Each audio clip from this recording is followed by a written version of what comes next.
Que nada, felicitar a los dos panelistas por la exactitud en los análisis. El problema es que algo que no se dijo es que también la política se ha mercantilizado. Y entonces nos encontramos en Chile, por ejemplo, con un presidente de la República que es uno de los más millonarios de Chile. ¿Y quién cree que un millonario que se ha dedicado toda la vida a ver en qué invierte su dinero va a dedicarse a la superación de la pobreza? ¿Le dio un ataque de sensibilidad de repente? No, el problema es que está mercantilizado. Y el problema es que también, como usted lo ha dicho, ustedes lo han dicho, la participación ciudadana corre el riesgo de mercantilizarse y volverse funcional a las necesidades de estos mercados, a las necesidades de las nuevas instalaciones del capital, ¿verdad?, acumulado. Entonces, por eso es tan importante algo que hace tiempo algunos hemos venido sosteniendo en el seno del OIDP, que la participación es algo muy delicado. La participación tiene que ser cuidadosa, porque tiene que cuidar que efectivamente impacte en la cultura, impacte en la política cotidiana, impacte en transformarse en una fuerza articuladora de sociedad. Es decir, hoy el mercado articula todo y lo que nosotros proponemos es que la participación también articule, también sea capaz de generar conductas sociales, ciudadanas, que quizás impacten en un mercado transformándolo en un mercado menos perverso o que no juegue solo a favor del 1%. O del 2% o del 5% de nuestras sociedades que acumulan la riqueza. Entonces, para que la participación se transforme en una fuerza articuladora, es muy importante la forma en que la hagamos. Es muy importante encontrar metodologías adecuadas que garanticen que el impacto será un impacto positivo, por lo menos para el 80% o el 85% o el 90% de nuestras sociedades.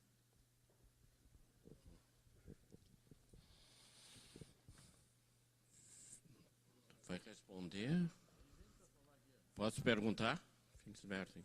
Dá para seguir as perguntas? Depois responde? Ou... Vamos fazer em bloco. Fazemos 3 perguntas, responde mais 3. Eu só peço que as perguntas, o secretário está inscrito em seguida o senhor, tá? Eu só peço que as perguntas sejam breves para que a gente possa possibilitar que todos possam participar. A minha pergunta é na linha de ouvir um pouco do professor Luiz César, uma reflexão no sentido da cidade como resistência ao processo de globalização e de fluxos financeiros especulativos que aprisiona fortemente os estados nacionais e as estruturas políticas atualmente vigentes. Eu entendi bastante a sua ênfase em ver a cidade como um lugar de ação do capital financeiro especulativo, e a gente vê isso, por exemplo, fortemente na especulação imobiliária, que acontece nesse momento no país inteiro. Mas gostaria de lhe ouvir até que ponto a cidade não é realmente também o grande polo de resistência, porque é aí que as populações estão exercendo um poder talvez menos submetido a essa lógica da mercantilização, como ocorre nas instâncias nacionais, regionais, onde a lógica da mercantilização é muito mais violenta e muito mais presente. Então, queria lhe perguntar se, na linha da sua reflexão, se não é talvez na cidade que estejam acontecendo essas experiências novas de resistência, e não só a nossa experiência lá já longeva do AP, mas também todas essas experiências, por exemplo, dessa juventude dos indignados na Espanha, a juventude que ocupou a Praça Tahrir e acabou fazendo a Revolução Egípcia e assim por diante, o Occupy, que o senhor mencionou, quer dizer, será que talvez não esteja surgindo aí um caminho de resistência muito poderoso que pode significar, se não uma mudança completa de rumos, mas, quem sabe, uma barreira a essa força especulativa e financeira que está realmente presente hoje?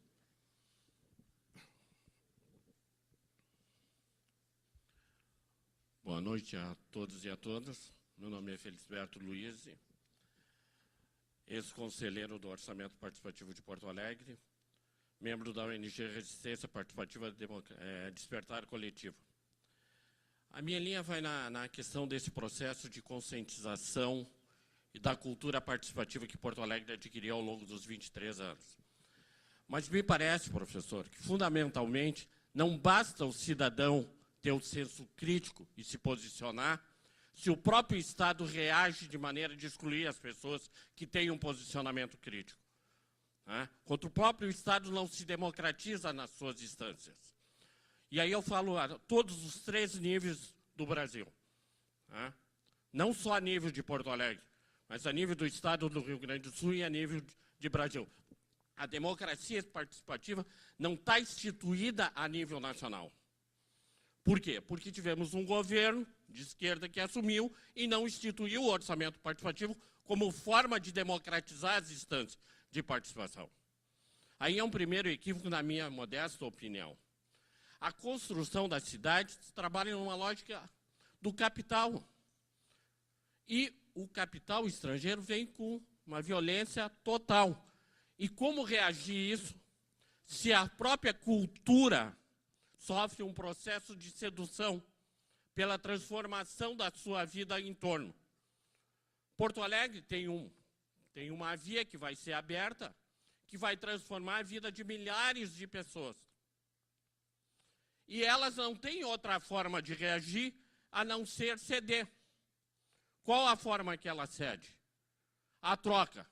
A chave pelo lugar aonde eu vou. Eu deixo a minha casa desde que eu receba a minha chave. Isso não é democracia. Isso é uma pressão de forma de dentro para fora e tu não tem, através do poder público, forma de reagir. A não ser fazendo bloqueio de rua. Mas aí tu é subversivo, esculhambador, essas coisas todas como são taxadas. Então essa forma de reação, professor, ela tem que partir de uma outra, tem que partir de resistência, realmente. De cidades valorizando a sua identidade cultural. Nós não podemos perder a referência da identidade cultural. No momento que a gente perde a referência da identidade cultural, nós estamos perdendo a nossa forma de ser. Então, eu acho que aí eu concordo com o Busato. A resistência está na cidade, sim, Busato, como forma de transformação. E Porto Alegre é um exemplo. Poderia ser aprofundado. É isso, obrigado.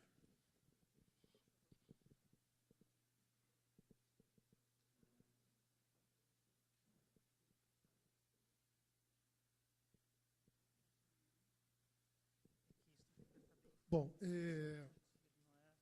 eu vou comentar a reflexão feita pelo colega Busato, secretário, e com isso eu pretendo também fazer uma interlocução com o colega que falou por primeiro e depois com você. Olha, eu detesto fazer palestra lendo, porque eu acho que a gente perde um pouco a capacidade de comunicação quando você está preso ao texto, né? Eu acho que eu não consegui passar de maneira clara a minha ideia de reflexão aqui quando eu coloquei a questão da suposição da centralidade que hoje o tema cidade e democracia direta hoje tem para o futuro, né? Eu tive que fazer uma série de diminuições do texto e eu acho que acabei não sendo claro. Mas o ponto é exatamente esse que eu estava querendo trazer para a discussão, ou seja, é na cidade que está se colocando o grande impasse a respeito do futuro dessa democracia, né, na medida que é na cidade que se constitui a cidadania, é na experiência coletiva, na experiência social que a cidade permite, né,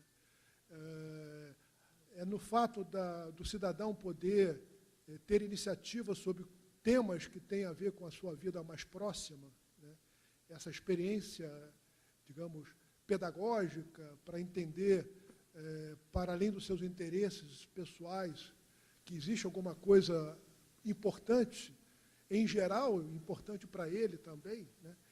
Então, nesse fato urbano que a cidadania se constrói, né? Não é à toa que, etimologicamente, eu acho que em todas as línguas, eu nunca fiz uma pesquisa completa sobre isso, né, há uma origem etimológica da palavra cidadão com a palavra cidade, cidadania e o ser cidadino, né.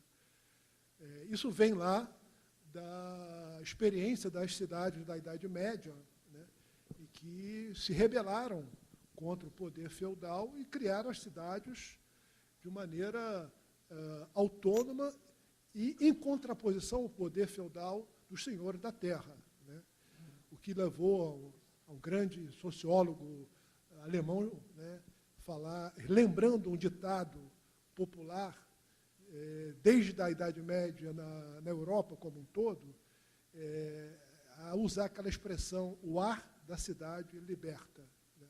Então, foi essa experiência urbana, criada lá no século XII, XIII, XIV, que criou a ideia da cidadania e a experiência coletiva, social, individual, né, do engajamento das pessoas nas instituições que fazem parte da sua vida. Então, há uma relação muito estreita entre a experiência urbana, o viver em cidade e a construção da cidadania, né. O que parece acontecer, e isso foi o sentido da minha intervenção aqui, é que essas transformações que nós estamos vivendo nesse momento estão indo no sentido da desconstrução da cidadania pelas mudanças das formas de vida na cidade, pelas mudanças do sentido que é viver na cidade, né, sob o impacto cultural, econômico, social e espacial dessas transformações que estão ocorrendo no mundo urbano em razão do aprisionamento da cidade a essa lógica da produção especulativa do grande capital financeiro, né. Como é possível criar cidadania em cidades que atingem 25 milhões de habitantes, 35 milhões de habitantes, né? Como é possível criar cidadania numa cidade que se dispersa no território e as pessoas passam a ter contato com um mundo social muito reduzido, restrito àquele mundo que ele tem acesso, né, pela distância que acaba se estabelecendo entre lugar de moradia, lugar de trabalho, entre os lugares de moradia, os lugares da política, né? Como é possível construir a cidadania numa urbanização que se constrói à luz da ideia de uma cidade privada que se materializa em todo o mundo, e muito particularmente entre nós, nesse aparato, nesse modelo de organização territorial que são os condomínios fechados, né, que são formas de urbanização totalmente privada, totalmente voltada para si mesmo. Como é possível a experiência social levar a experiência da alteridade, que é fundamental para o reconhecimento de que, além dos meus interesses e das minhas necessidades, há outros interesses, outras necessidades, cuja satisfação resultará em satisfação também das minhas necessidades. Esses modelos de cidades que nós estamos vendo se construir, né, pelo tamanho, pela dispersão territorial, pela fragmentação, pelo isolamento, né, mais do que pelas desigualdades, são desconstrutoras da experiência social necessária ao entendimento do significado da cidadania. Por isso, a ideia da centralidade desse tema, da relação da cidade e a democracia participativa. Por um lado, a democracia participativa pode ser um veículo através do qual a população pode se colocar em ação contra esse modelo de cidade privada, a cidade dos negócios, a cidade habilitadora do mercado, a cidade que se dispersa e não tem limite, a cidade que faz todo mundo se movimentar permanentemente no mundo, sem ter um ponto fixo no qual a sociabilidade possa ser construída, né? Isso pode ser contraposto a um engajamento através da democracia participativa, né, da população contra esse modelo de cidade, contra esse modelo da cidade a serviço dos negócios, né.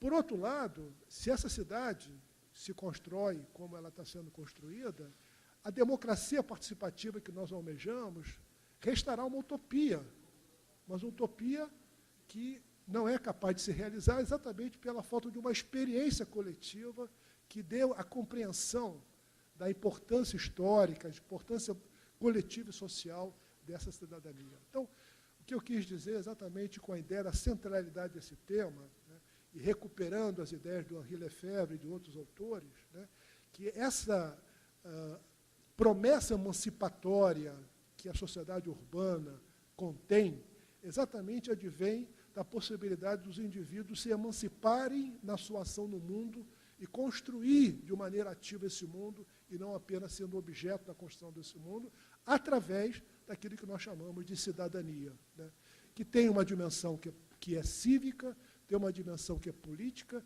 tem uma dimensão que é social e tem uma dimensão que é subjetiva, emancipatória. Então, e o que está se passando nas cidades hoje tem importância para o futuro em razão disso. Além desse fato, né, as cidades estão sendo também objeto de um laboratório em que novos poderes do mercado estão sendo construídos com legitimidade para fazer funcionar a sociedade segundo a lógica do mercado. Aquilo que, no nível da nação, ainda enfrenta dificuldades para ser implementado, que é, no caso da Grécia, por exemplo, passar o poder para os financistas, que eles vão resolver o problema da crise, a sua semelhança, a sua lógica, né, eliminando, portanto, a democracia. Isso já está sendo experimentado em muitas cidades, diante dessas novas formas de governo da cidade, e que diretamente as forças do mercado passam a representar o próprio poder, sem a mediação da representação política. Vou dar um exemplo disso daí, da minha cidade, de onde eu venho, que é Rio de Janeiro, né. Nós temos, como quase todos devem saber, mesmo os colegas que vêm de fora, né, o Rio de Janeiro é um lugar marcado pelos efeitos do narcotráfico sobre a cidade, sobre a sociabilidade, um problema grave, né. Nesse momento, depois de muitas tentativas, essa questão está sendo tratada de uma forma militar pela ocupação dos territórios onde essas formas de organização criminosa estavam instaladas. Essa política é financiada por um dos grandes empresários do mega negócio que está sendo feito no Rio de Janeiro através da preparação da cidade para a Copa do Mundo e para os Jogos Olímpicos. Chama-se Eike Batista, que dá 5 milhões de reais para a política de segurança pública escolher as favelas que devem ser objeto da chamada pacificação, que são aquelas exatamente que estão localizadas no circuito onde estão sendo feitos a maioria dos investimentos privados voltados para a preparação da cidade, né? Porque a favela ameaça a desvalorização desses investimentos, né? Então, esse é um exemplo típico, né, de um poder que já não tem mais a mediação do político, é diretamente o poder dos capitalistas comandando a cidade.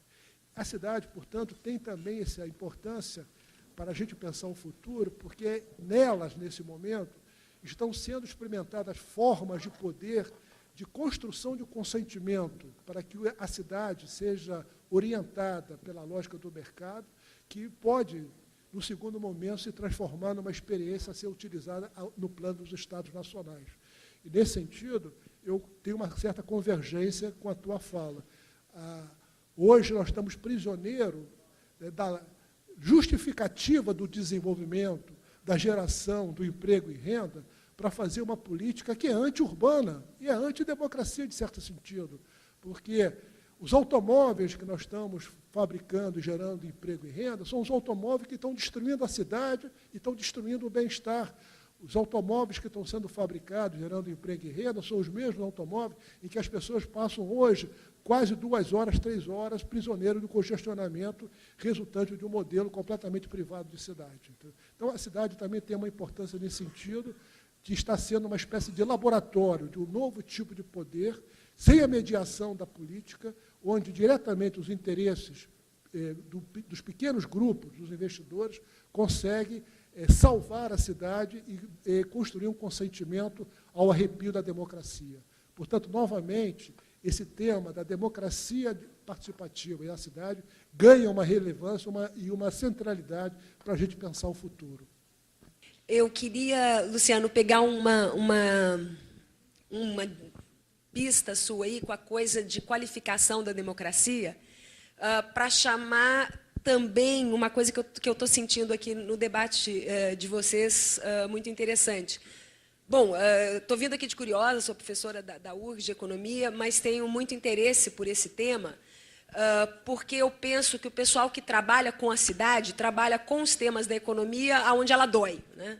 Em todos os problemas mesmo, e talvez também em todas as soluções, como dizia o Busato há pouco. Mas aí eu queria chamar a atenção para uma questão. Assim como é importante essa qualificação da democracia, da participação que tu estava colocando, eu queria devolver isso também para o tema do Luiz, com a questão da qualificação da própria acumulação. Veja bem, eu percebo que todo mundo hoje usa o termo especulativo de maneira muito esdrúxula. Há pouco o Busato falou em especulação imobiliária.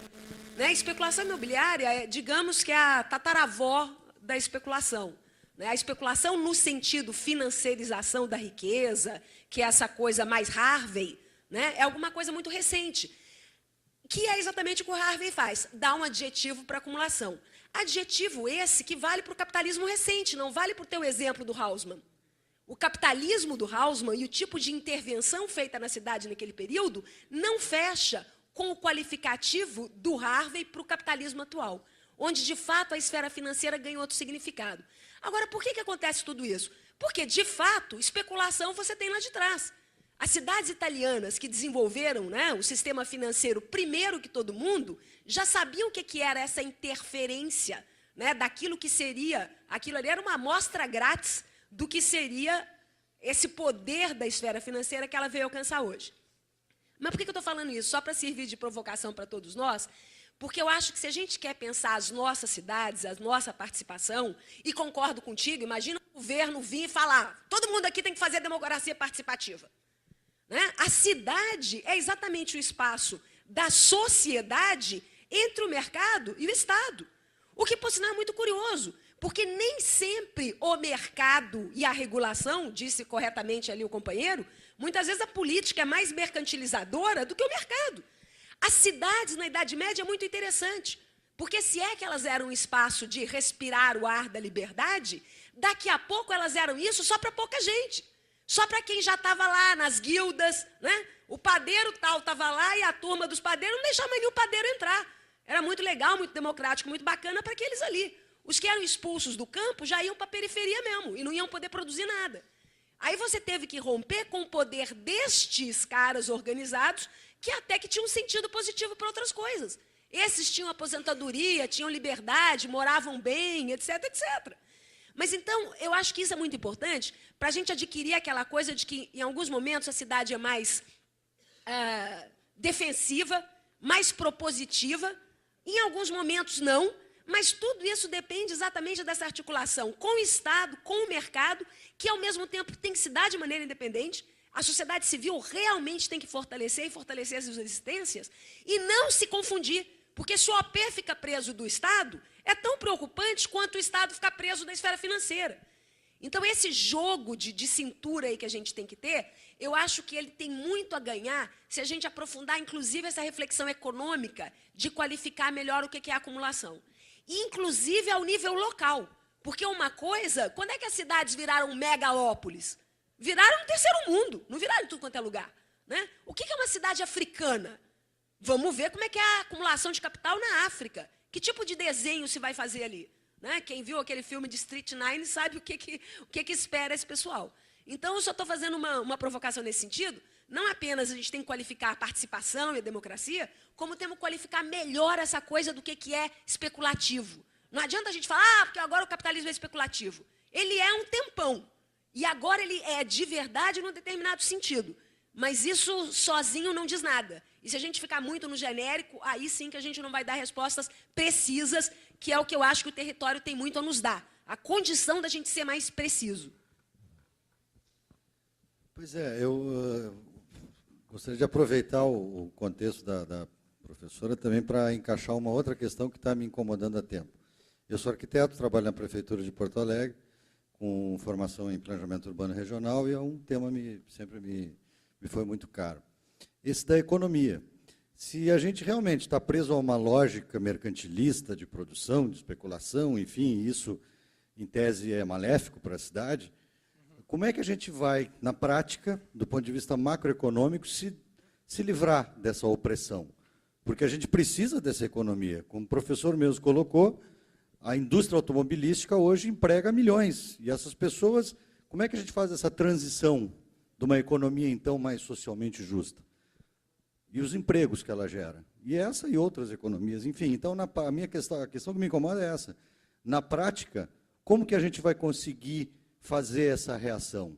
Né? E também, eu acho que a professora concorda com o que diz assim, a gente tem que relativizar, porque, afinal de contas, sem atividade econômica não existe cidade, não existe civilização. Parece, então, que tem que relativizar essas coisas. Era uma questão que estava me incomodando, que eu trago também a contribuição. Obrigado. Boa noite, meu nome é Jaco Basco, eu sou conselheiro do Conselho Municipal de Desenvolvimento Urbano e Ambiental de Porto Alegre, e tenho um questionamento, fiquei com uma dúvida, professor Queiroz. Porto Alegre é uma cidade com os limites bem pré-estabelecidos, ela só pode crescer para cima hoje ou para baixo, não tem mais território para ocupar. E a democracia, o orçamento participativo, essas grandes transformações aí, hoje é muito difícil ser cidadão em qualquer cidade do mundo onde as riquezas e as conquistas sociais não chegam nas populações mais carentes, para aquele que mais necessita. O poder é da cidade. A Copa do Mundo, que está chegando não aqui, em todo o Brasil, eu sou um colorado e o meu time também ganhou alguma coisa que não merecia ganhar, está ganhando muito em função da Copa. E o meu tradicional rival, o Grêmio, lá, nem se fala. Então, a minha pergunta, em cima do que o arquiteto ali perguntou, o poder é da cidade, mas no conselho onde eu sou conselheiro, quase 40% dos conselheiros lá são arquitetos. É uma dúvida, companheiro, mas a minha pergunta é, o poder é da cidade, são as cidades que estão à venda, professor Queiroz, ou é o cidadão que está à venda hoje? Essa é a minha pergunta.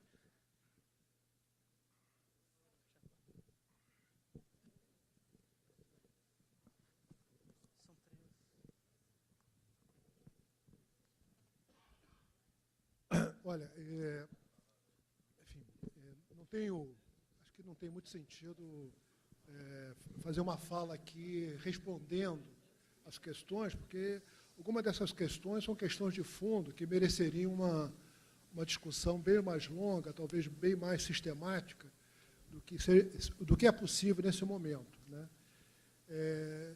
Primeiro, eu queria dizer o seguinte, que a noção, o conceito de acumulação por espoliação em Harvey é bastante preciso. E sai exatamente da mesmice de entender certas formas de acumulação de maneira moral através desse conceito da especulação. Né? O capitalismo, na visão do Harvey, ele é essencialmente especulativo. A especulação não é uma prática fora da norma do capitalismo. Ele não é especulativo quando ele é minimamente domesticado nos seus apetites de acumulação privada da riqueza. Né? E ele é domesticado, em alguns momentos da história, ele foi domesticado. Nós não vamos aqui fazer tábula rasa, por exemplo, de não considerar o que aconteceu no pós-Segunda Guerra Mundial até, pelo menos, na segunda metade dos anos 1970, com o chamado Estado do Bem-Estar Social, né, que foi uma forma de de domesticação desse capitalismo nos seus apetites mais privativos, mais de curto prazo, mais gananciosos. Né? E o que foi o estado do bem-estar social nesse momento? Foi a construção de uma série de proteções sociais que regularam o funcionamento do mercado dentro de determinados parâmetros que tinham a ver com os objetivos de bem-estar, de segurança, de igualdade, de equidade, etc., etc., que foram construídos em alguns países do mundo capitalista nesse momento do pós-guerra. Né? Diga-se de passagem que o ator mais importante dessa domesticação foi a classe operária, né? Que conseguiu ter a capacidade de ação junto aos Estados nacionais e intervir de maneira a sustentar essas regulações de proteção da sociedade contra os efeitos intrinsecamente desarticuladores do mercado quando ele funciona de maneira absolutamente livre. Então, a ideia da especulação em Harvey, relendo Marx, né, não é a ideia da especulação como uma prática não esperada, uma prática moralmente condenável do capitalismo, porque existiria o bom capitalismo. O capitalismo ele acumula com todas as formas possíveis de apropriação de riqueza. Uma das formas que, durante a fase industrial, foi a produção do valor. Né? E isso tem a ver exatamente com esse período em que se construiu essas proteções sociais no nível das nações desenvolvidas. Né? No nosso caso, não foi. Nós nunca tivemos o estado do bem-estar social. Então, eu acho que em Harvey tem uma construção conceitual bastante precisa, e ele aplica de maneira bastante adequada para entender Haussmann exatamente como um momento em que, diante de uma crise de sobreacumulação, onde o capital não tem imediatamente uma forma de fazer, reproduzir o capital, busca na cidade, na transformação da cidade, na mudança da escala da cidade, na transformação dos padrões de organização territorial da cidade, uma forma de acumulação que resultou numa transformação enorme, né, da cidade, no caso Paris. Né.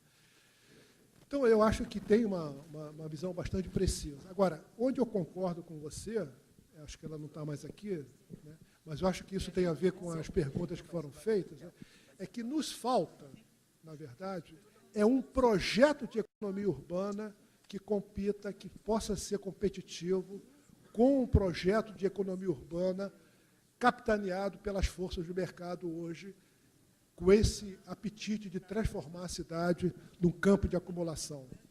Nós temos um déficit, que eu acho que é acadêmico, é intelectual e político, que é a ausência de um projeto econômico alternativo. Há no mundo algumas possibilidades que circulam no debate social. Será uma alternativa para a gente construir uma economia urbana que vai atender de maneira diferente as necessidades de emprego e renda que a economia capitalista hoje atende, né? Talvez não na velocidade, não na grandeza, né?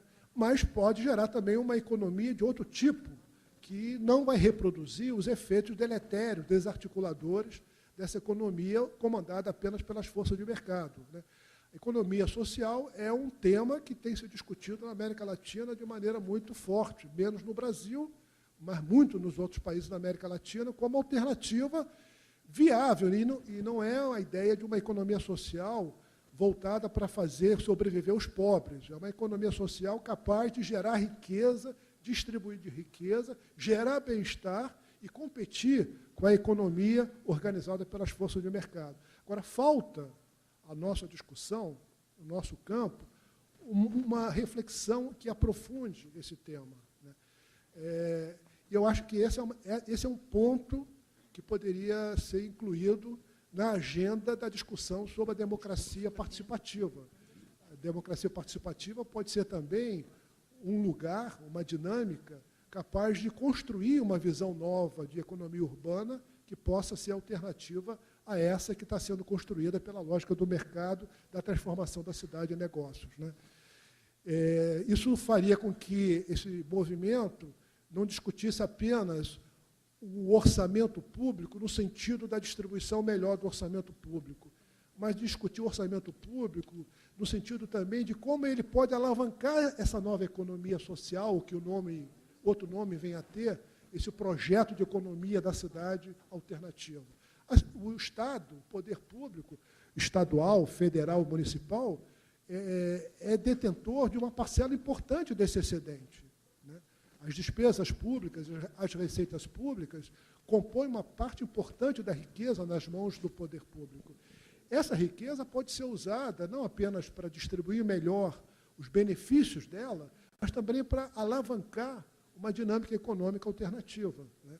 Então, seria uma maneira de tentar articular essas duas temáticas da democracia participativa, visando uma melhor distribuição da riqueza, mas também visando a construir um tipo de cidade diferente, porque organizado por um outro tipo de economia. Então, não se trata aí de negar a necessidade de, ao mesmo tempo, refletir criticamente sobre essa submissão da cidade à lógica do mercado, mas se trata também de pensar de maneira alternativa, né?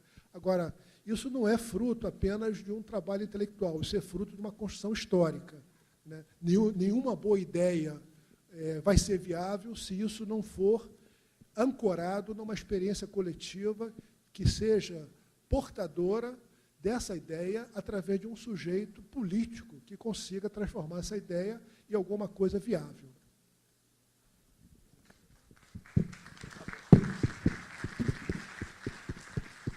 Pessoal, nós vamos a uma última rodada, então, de questões, e aí precisamos finalizar para poder ir para as demais atividades que estão previstas para hoje. Tá bom? Alô. Boa noite, professor. Boa noite, professor Luciano Fedose. Eu confesso que eu fiquei bem confortável agora com essa explanação final, né? Porque um pouco atrás o senhor havia dito que, bem, e eu concordo com isso, que, digamos assim, a construção neoliberal ela entrou em xeque, isso é inegável, né? E que já se constrói um novo discurso, uma nova linguagem, quer dizer, essa vitalidade, né, do capitalismo para se reinventar é fantástica. E a nossa incapacidade para inventar alguma coisa também é fantástica. E eu acho que o projeto não é só econômico, nós temos um problema de projeto político mesmo.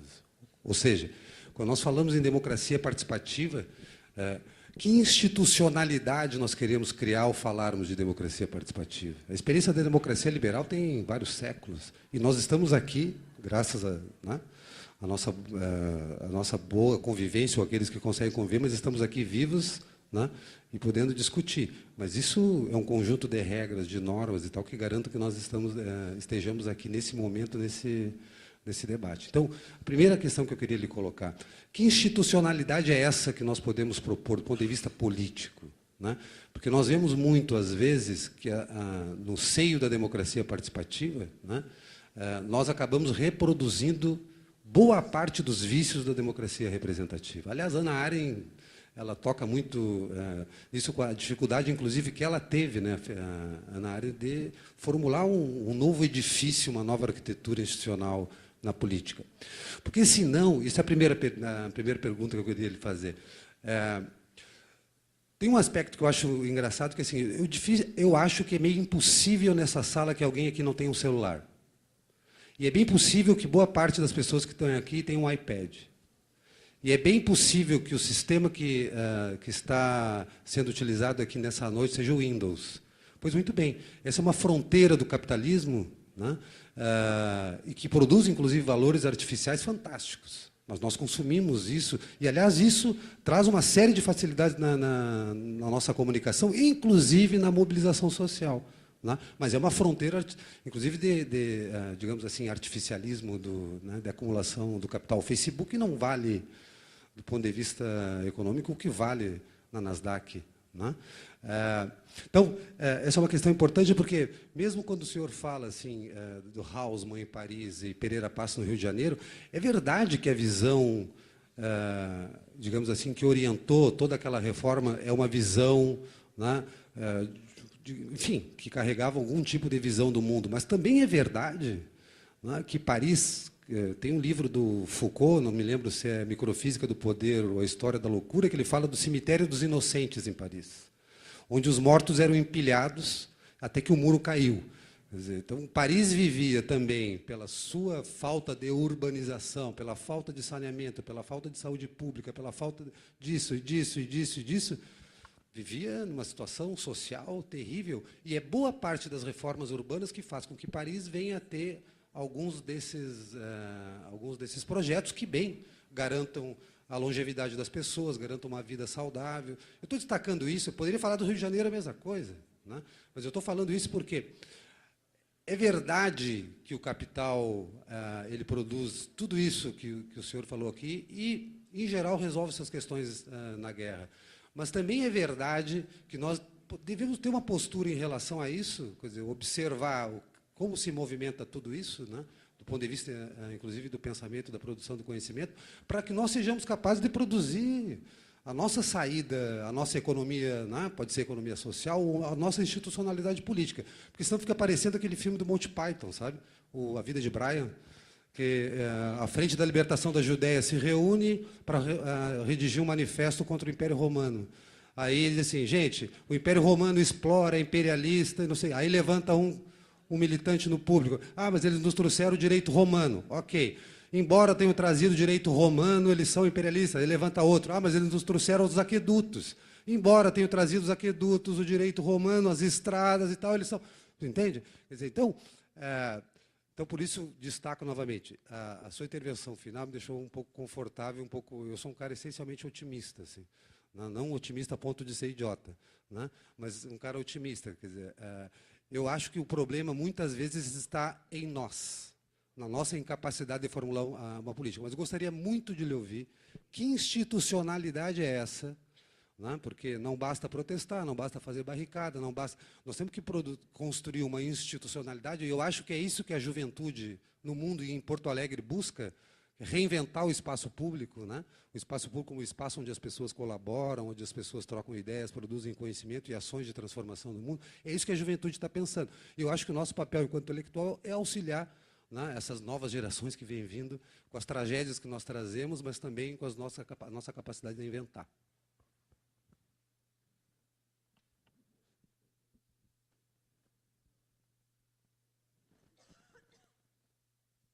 A desarticulação social do mundo operário, por exemplo, né, que há uma relação muito estreita entre os efeitos das reformas do Haussmann e 1871. 1871 foi o momento em que a classe operária se rebelou também contra aquela cidade, na qual ela não se via mais, apesar das benfeitorias, apesar dos bulevares com 12 metros de largura, apesar da homogeneidade arquitetônica que Haussmann trouxe, apesar do serviço de limpeza e de saneamento que Haussmann trouxe. Mas a classe operária já não se via mais naquela cidade, né? É claro que a Revolução de 1871 não tem a ver só com isso, né? É uma conjuntura econômica também muito particular, né? E uma conjuntura política europeia, né? Com, enfim, a Guerra Franco-Prussiana, né? Também muito particular, mas analistas como o David Harvey mesmo e o Manuel Castells dão uma ideia de que há uma relação, sim, entre aquela revolta, aquela revolução e os efeitos dessa transformação que foi feita por Haussmann no mundo operário, né? E como isso acumulou uma série de ressentimentos que, no primeiro momento, enfim, de uma situação um pouco mais dramática, gerou, né, aquela revolta, né, que teve um grau de espontaneidade bastante grande, né? Mas, enfim, de qualquer forma, eu acho que você tem totalmente razão, eu concordo com a ideia, né, de que a gente não pode ter uma visão apenas pensando como o capitalismo destrói, né? O capitalismo também constrói alternativas que abrem novas possibilidades históricas, né? Agora, o momento que nós estamos vivendo é um pouco diferente de outros momentos, né? Acho que o capitalismo está num momento em que as possibilidades históricas estão muito mais difíceis de serem pensadas do que em outros, por dois motivos, né? O primeiro motivo é a força do poder das elites financeiras no mundo, com uma capacidade de tornar mercadoria qualquer coisa no mundo. E nós sabemos, né, desde o Polanyi, né, que quando o mercado se estabelece, né, o efeito é a desarticulação social, né? Então, esse novo poder do partido do Wall Street, né, que é capaz de colocar em xeque uma nação, duas nações, três nações, né, é uma coisa nova no capitalismo mundial, né? Isso pode ser olhado também do ponto de vista otimista, também. Talvez seja uma etapa crucial do próprio capitalismo, porque, de certa maneira, aquilo que o Marx antevia no Manifesto Comunista, né, que é a concentração enorme do poder econômico e político nas mãos do pequeno grupo de capitalistas, está se realizando e talvez a gente esteja se desenhando aí dentro de um cenário de um embate fundamental histórico, né? Agora, então, ao lado desse poder de tornar tudo mercadoria e gerar desarticulação e comandar pela força do controle, enfim, de maneira muito centralizada dos circuitos financeiros, né, tem também a força política de desautorizar utopias. Nós nos desacostumamos a pensar politicamente através das utopias. E se o mundo mudou do século XIX para o século XX, se o capitalismo foi, de certa maneira, domesticado no pós-guerra, se deveu muito fortemente a utopias que foram construídas ao longo do século XIX e no início do século XX, né? A política foi palco de muitas utopias experimentadas, né? O que hoje me parece que é a força, o outro lado da força desse poder das grandes elites, é construir um ambiente político, né, que desautoriza você pensar utopicamente. Nós pensamos a política dentro do possível e nos acostumamos com isso, né? Não ousamos, portanto, construir projetos alternativos. E é bem verdade, Busato, né? Eu não respondi a você quando você fez a tua intervenção. Há sinais, sim, de retomada de projetos utópicos no mundo. Acho que a ocupação, esse movimento de ocupação de Wall Street, né, traz um germe de mudança, de renovação, inclusive, das ideias a respeito do mundo que queremos, né?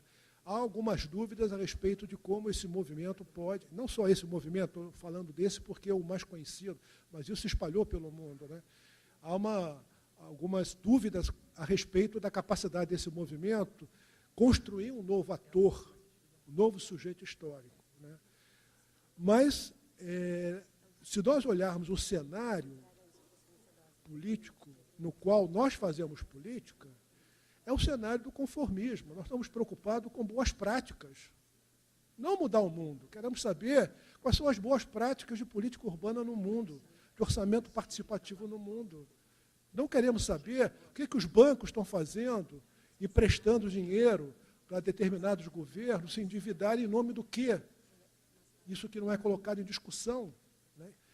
Então, nós estamos numa situação complicada exatamente pela força da ideia de que há uma crise, né, e essa crise só deixa espaço para a política do possível. Então, uma tarefa importante para a gente é retomar a ideia das utopias. Vamos construir utopias, entendeu? Mesmo que essas utopias possam nos parecer muito utópicas nesse momento, ela é capaz de dar sentido histórico a um mar de ressentimentos e de revolta que não encontra canal no mundo, para se colocar como força de construção de um ator capaz de gerar um projeto histórico novo. E eu não acho que seja nessa dualidade comunismo-capitalismo. A história é o devir e ninguém tem escrito na cabeça qual vai ser esse devir, né? Mas há um sentimento no mundo de que é preciso um mundo diferente, um mundo novo, né? Isso está expresso em vários debates, no debate do Wall Street, mas também no debate ambiental, né? Precisamos de um novo mundo, né?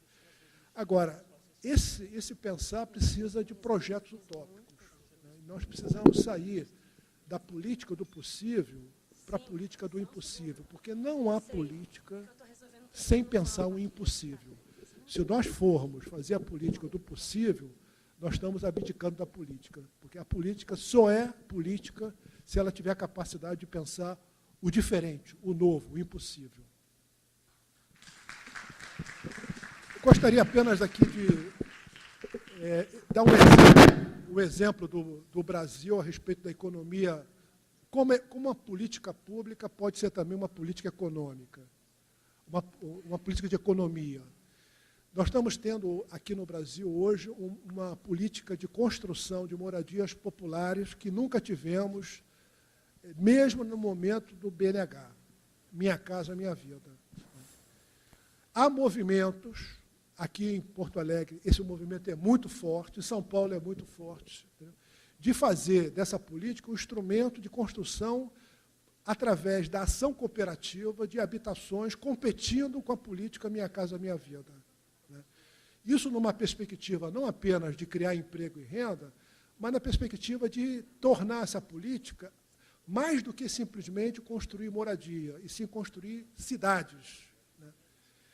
E o que as pesquisas que estão sendo feitas, cotejando aquilo que está sendo realizado pelos movimentos cooperativos no Brasil hoje, e aquilo que está sendo realizado pelo governo através do Minha Casa Minha Vida, mostram que os movimentos cooperativos estão construindo melhores em termos de qualidade arquitetônica e urbanística, porque estão pensando não apenas a moradia, mas estão pensando também a inserção da moradia na cidade.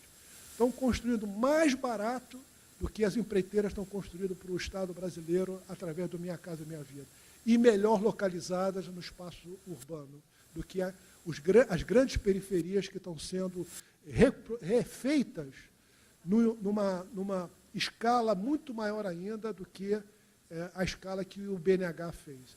Aí é um exemplo bastante forte de tentativa de, dentro de uma política pública e dentro de uma utopia, que é o movimento cooperativo, desenvolver uma ação que não só é uma ação de provisão de um bem, mas é também uma ação de construção de uma experiência econômica nova, né?